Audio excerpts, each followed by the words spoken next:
మధ్యాహ్నం సాయంత్రం పెరిగినాం తప్పేం తినకే. అంటే రేపు పొద్దునకి టిఫిన్ పెసరట్టు తినేచ్చు అంటారు. 4 రోజుల దాకా ఇడ్లీ తప్పేం తినకు.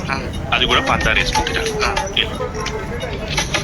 అంటే 4 రోజుల తర్వాత పెసరట్టు తినేవచ్చు అంటారు. ఓరి నీ పెసరట్టు తాగినట్టు ఏంటి అంత బాగుంటుంది మీరు పెసరట్టు. 4 రోజుల తర్వాత ఆ పెసరట్టు నాకు తీసుకురా, నేను తిని చెప్తాను తినాలి ఎలా అంటే గట్టి చట్నీ. వెళ్ళిపో.